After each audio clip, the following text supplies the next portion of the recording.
34에서 35쪽 보시겠습니다. 외란과 호란이 발발하다. 자, 우선 여러분들이 여기에서 아셔야 될 게 있는데요. 조선 왕조는 500년 동안 유지가 됩니다. 그런데 이 조선 왕조를 조선 전기와 후기, 자, 이렇게 구분을 하게 되는데요.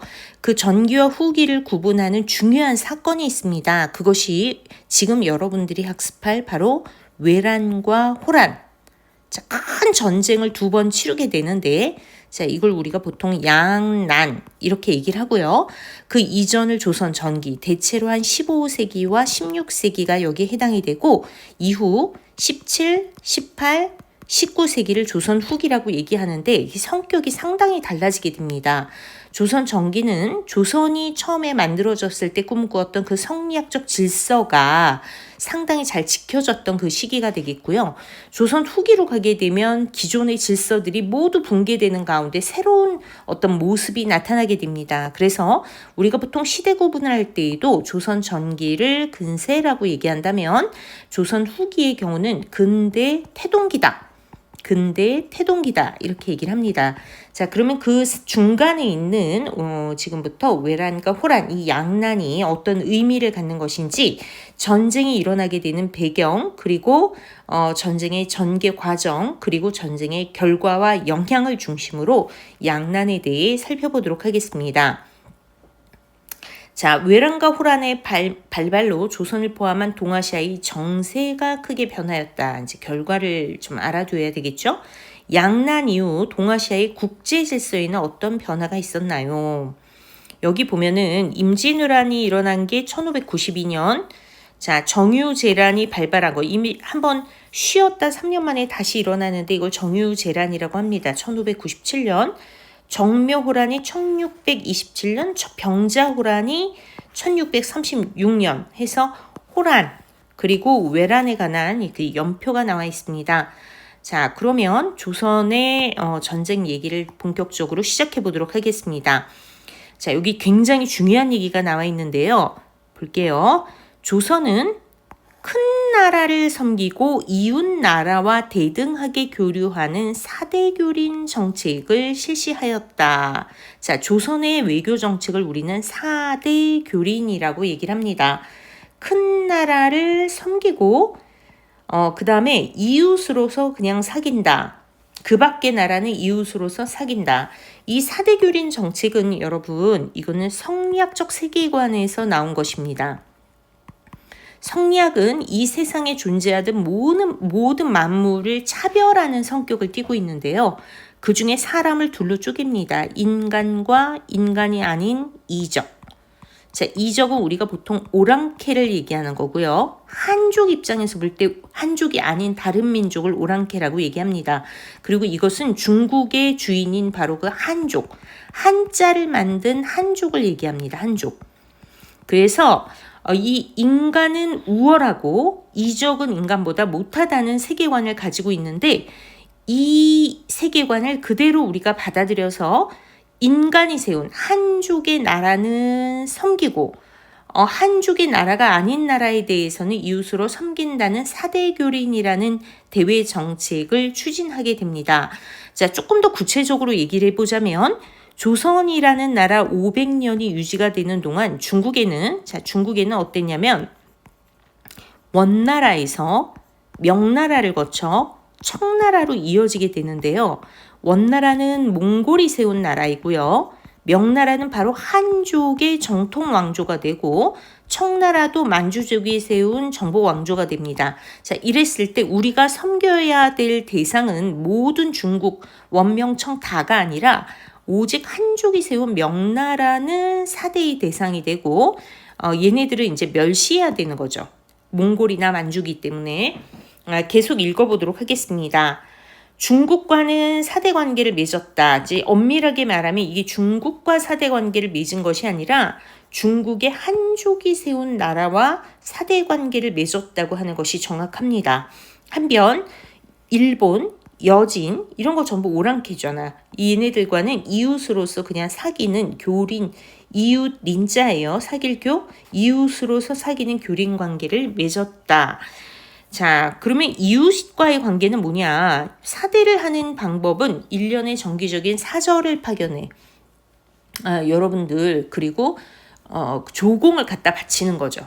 그러니까 대접을 해주는 거야. 근데 이웃에 대해서는 두 가지가 다 있을 수 있어.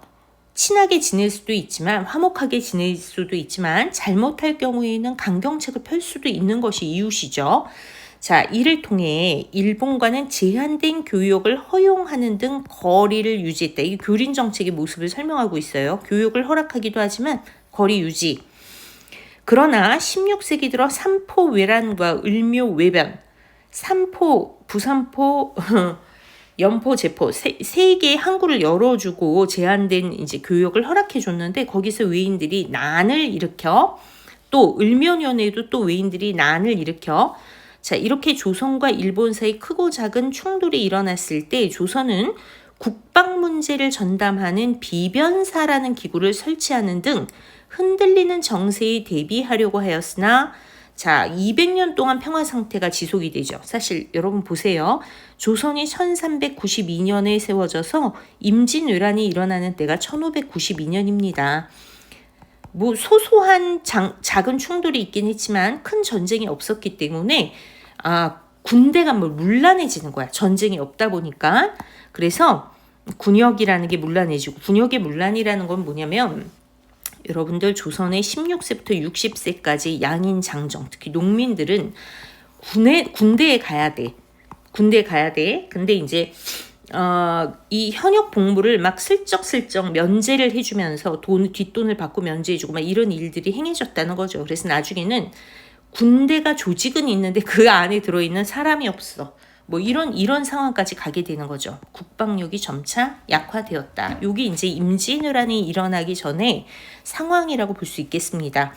일본은 교린의 대상이 된 존재였고요. 자, 크고 작은 문제가 일어났을 때 비변사라는 게 설치된다. 자, 비변사가 조선 후기에 너무 중요하기 때문에 여기 비변사에 대한 내용을 한번 읽어보도록 하겠습니다. 중종 때 삼포외란의 대책으로 설치한 임시기구. 처음엔 그냥 임시기구였어. 회의가 필요할 때만 열리는 기구란 얘기죠. 전시에만 두었다가 명종 때 상설기관이 됐어. 조금 기능이 강화가 되었죠. 자, 결정적으로 임진왜란을 계기로 의정부를 대신해 정치의 중추기관이 된다. 전란 중에 비변사 회의에 국가 주요 기관의 장들이 모두 참석을 하게 되면서 의정부는 기능을 상실하게 되고 비변사가 그 역할을 대신하게 되었다. 이런 얘기입니다. 자, 이제 전쟁 얘기를 시작해 보도록 하겠습니다. 여기 지도가 나와 있는데요. 굉장하죠. 자, 여기 보니까 일본군의 주요 치민로 봐봐. 일본이 배를 타고 와서 자, 부산으로 들어와서 자, 여기는 밟질 못했네. 전라도는 자, 순식간에 북상 20일 만에 한양을 점령하고 그리고 여기 보면은 올라가요. 이렇게 쭉 올라가. 북쪽까지 쭉 올라가.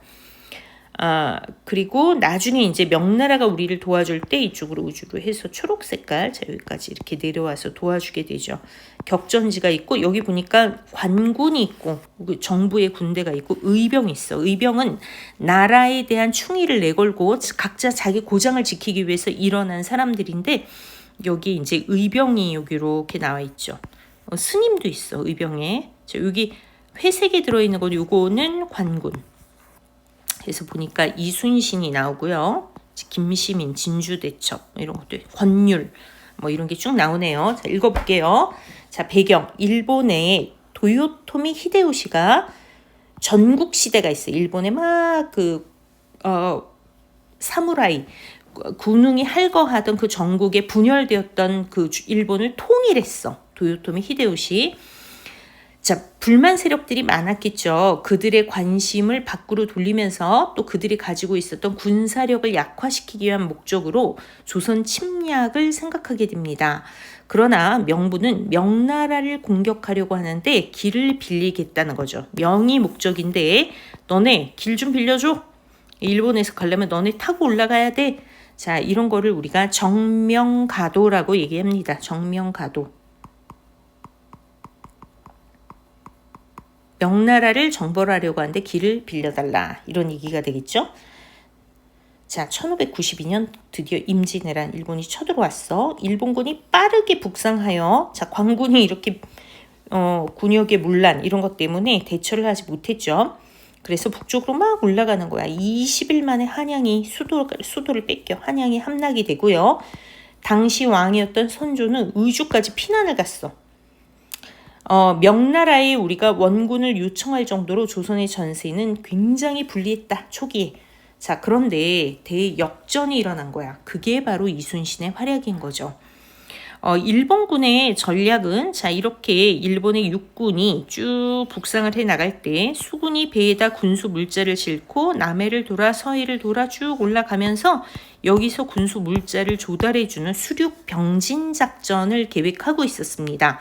근데 이거를 여기 더 이상 배가 이쪽 전라도 해안으로 나가지 못하도록 이거 막아낸 사람이 바로 이순신이야.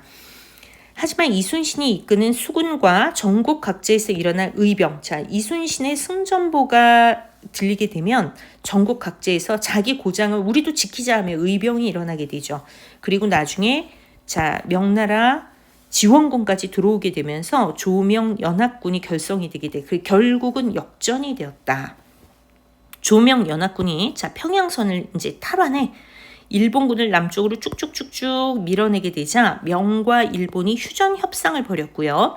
이후 3년 동안 휴전 협상이 있었는데 그게 결렬이 되자 일본은 다시 조선을 침략했는데 이걸 정유재란이라고 얘기를 해요.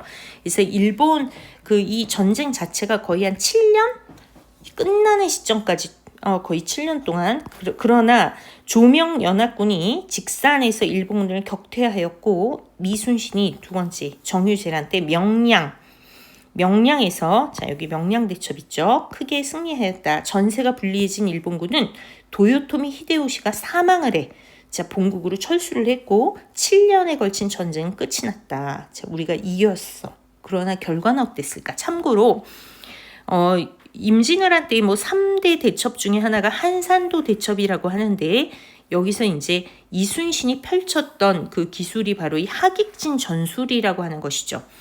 하객진은 이순신이 한산도 앞바다에서 이 우리나라의 배들을 이렇게 쭉 펼치는데 그 일본군을 섬멸할 때 완전히 전멸시킬 때 펼쳤던 진영인데 하계 날개 형태를 닮아서 하객진이라고 한다. 하계 날개. 하객진 전술은 오늘날에도 매우 과학적인 것으로 평가받고 있다. 일본군을 유인한 후 좌우 선봉에 있던 거북선이 기선 제압용으로 이렇게 쭉쭉 이렇게 나가는 거죠. 일본군 함대의 선두를 막아서면 그 사이 나머지 함선들이 거대한 포위망 하객진을 완성하였다. 포위된 일본군 함대는 하객진 가운데에서 조선군의 집중 포격을 받게 되고요.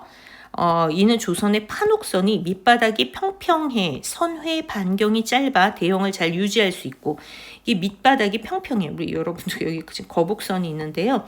그래서 속도는 느리지만 굉장히 이게 이제 균형이 잘 맞고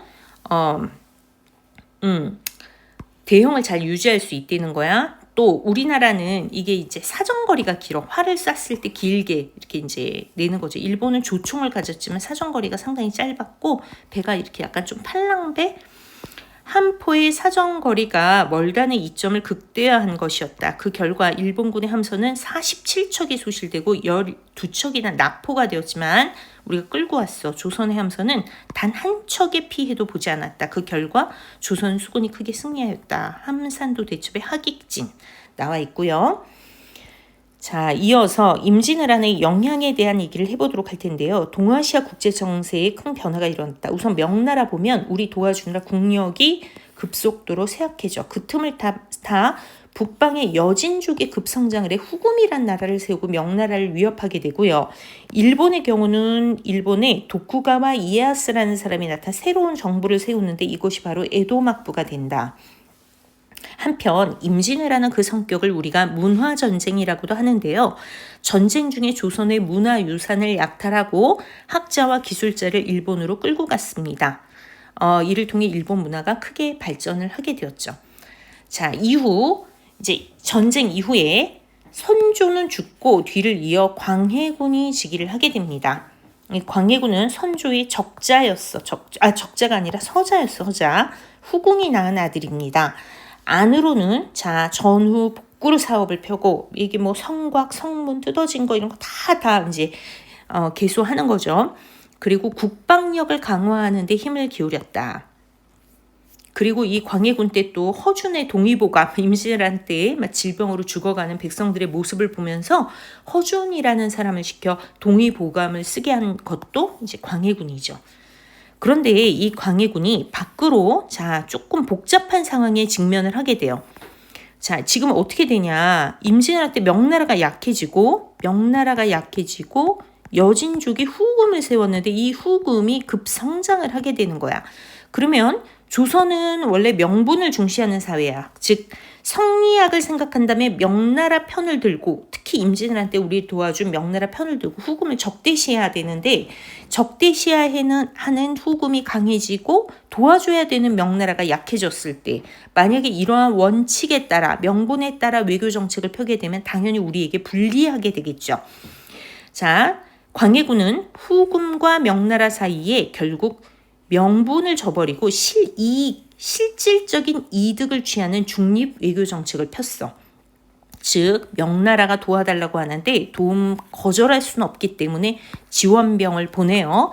강홍립 장군을 시켜서 명나라 지원을 하는 척하면서 귀에다 대고 밀명을 내렸죠. 정세를 보아 향배를 결정하라. 결국 강홍립 장군은 도와주러 가는 척하면서 후금한테 그냥 항복을 해버려. 이것은 우리의 이익을 취한 바로 명과 후금 사이 이것을 중립 외교 정책이라고 얘기를 하는데요.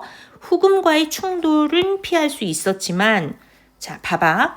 명나라에 대한 의리를 저버렸고 이 명분을 강조하는 이 원칙을 중시하는 조선 사회에서 반대파의 공격을 받게 됩니다.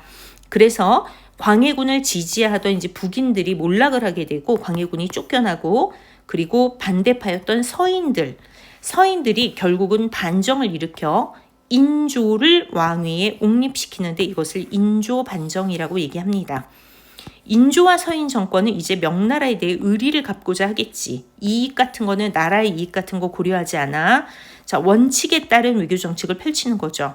그래서 후금을 배척하는 친명, 배금, 명나라하고 막 약해진 명나라하고 친하게 지내면서 강성해지는 후금을 배척하는 정책을 친명배금이라고 합니다. 외교 정책을 추진하였다.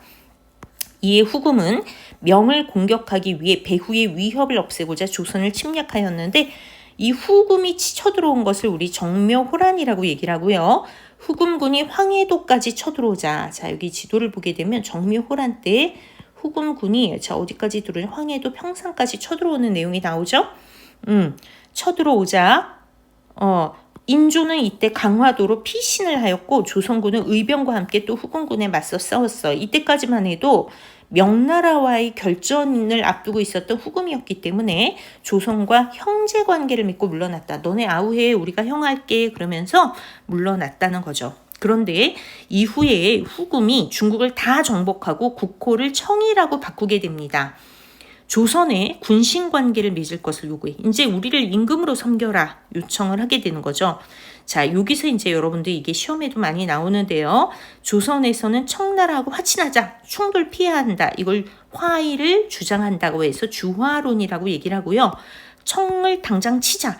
명분을 중시하는 사람들은 청나라를 치다는 화의를 배척하는 척화론을 주장하게 되는데 조선에서는 청의 무리한 요구로 인해 척화론이 우세하였고 결국 태종은 직접 군대를 이끌고 조선을 침략했는데 이것을 1636년 병자호란이라고 합니다. 결국 우리는 명분을 취하다 또 전쟁을 취하게 된 거죠. 전쟁을 치르게 된 거죠. 청군의 빠른 진격으로 강화도로 가는 길이 막히자 인조가 남한산성의 피신에 항전하였다. 병자호란하면 여러분들은 남한산성, 김훈의 남한산성이라는 소설이 있는데요. 그 소설도 병자호란을 소재로 한 소설입니다. 남한산성 하면 병자호란을 기억하셔야 돼요. 청군이 남한산성을 다 똘똘 포위를 해. 자, 여기 지금 남한산성 나와 있죠? 결국 삼전도에 나와서 굴욕적으로 항복을 하고 청나라와 군신관계를 맺게 되죠. 결국 우리는 명분을 취하다가 끔찍한 결과를 감수하지 않으면 안 되었다. 외란과 호란으로 나타난 동아시아 국제 정세의 변화. 자, 조선은 다이럭 국토 황폐화, 인명 피해, 문화유산 소실, 심각한 재정난, 재정 부족. 그래서 이후에 조선에서는 세금을 걷는 제도를 대대적으로 개편하는데 왜? 너무 백성들이 살기 어려우니까 그냥 다 도망가 버려. 그래서 어떻게 해서든지 세금을 좀 줄이는 방향으로 개편을 하고 세제를 개편하고 농민들의 생활 안정을 꾀하죠. 그렇지만 신분제도도 밑바닥부터 자 여러분들 왜 공명처 발급 이런 거 들으셨을 거예요. 신분제도가 다 붕괴가 되고 조선의 기존 질서가 붕괴된다. 그래서 양난을 계기로 조선은 이제 아예 시대를 새로 구분할 만큼 새로운 변화가 일어난다. 일본은 도쿠가와 이에야스의 에도 막부가 수립이 되고요. 조선하고는 후에 다시 국교 수립이 이루어져 조선에서 통신사도 파견을 하게 돼. 자, 또 그때 임진왜란 때 문화전쟁 때 학자들 잡아가고 또 저기 도공들 붙잡아가고 일본 문화가 오히려 크게 발전을 하게 되죠. 청나라는 이제 중국 그 후금이 국호를 청이라고 고치는 거지. 여진이 급성장해서 후금을 세웠다가 다시 이제 청을 세우게 되는데 중국의 주인이 돼. 그리고 동아시아 새로운 강자로서 무서운 속도로 성장해 나갈 수 있었다. 그래서 여러분들 외란과 호란의 전개 과정 그 사이에 광해군 때의 중립외교 알아두시면 되겠고요. 자, 다음 페이지에 여러분 여기 36쪽에 이건 좀 알아야 될 것 같아요. 이게 수능에 출제가 된 적이 있어요. 전쟁 속의 생활상을 담은 오희문의 쇠미록. 이 전쟁이 임진왜란입니다. 그래서 쇠미록이라는 게 뭐냐면은 여기 오희문이라는 사람이 있는데 이 사람이 임진왜란과 정유재란을 겪으면서 쓴 일기야. 근데 유성룡이 쓴 징비록, 이순신이 쓴 난중일기와 함께 임진왜란 때 3대 기록물 중 하나로 꼽히는데요. 뭐 개인의 사생활 이게 많이 들어있긴 하지만 전쟁 상황, 일본군의 살인, 방화, 약탈 모습, 한양이 파괴된 모습, 광군의 무력한 모습, 화이와 일본군의 재침 상황 이런 것들이 전쟁 내용들이 많이 담겨 있는 것이 오희문의 쇠미록이라는 일기장이다. 그래서 여러분들이 여기 쇠미록에 보면 도성을 버리고 떠나는 선조 임금, 고통받는 백성 이야기 이런 것들이 막 여기 나와 있어서 우리가 전쟁 상황을 잘 이해할 수 있게 해주고 피란 중에 어떤 비참한 상황 이런 것들이 글로 나와 있습니다. 또 전쟁 때 이제 전염병 그 대응 얘기들이 나와 있는데요. 여기 보면은 전쟁보다 더 무서운 것이 전염병이었다. 천연두 뭐 얘기 이런 것들이 쭉 나옵니다. 그래서 여러분들 한번 이런 내용들도 쭉 읽어보고 당시에는 이제 전염병이 돌면은 어떤 방식으로 문제를 해결했나. 격리는 기본인데 구슬하고 역신에게 제사를 지낸다. 의학적인 치료 방법에도 힘을 쏟았다. 그래서 여기 향약 집성방이라는 세종대왕 때의 우리 실정에 맞는 의학서적이 여기 나와 있습니다. 이건 한번 비추고 볼게요. 이건 중요하니까. 그리고 민간의 대응 여기 보면은 재밌는 내용들이 많이 나와 있습니다. 참기름을 코에 바르고 종이 심지로 코침을 놓아 재채기하라 이런 내용이 나오는데 한번 읽어보세요. 특히 오희문의 쇠미록 요거 수능에 출제된 적이 있기 때문에 잘 기억해 두시고요. 여기까지 마치겠습니다.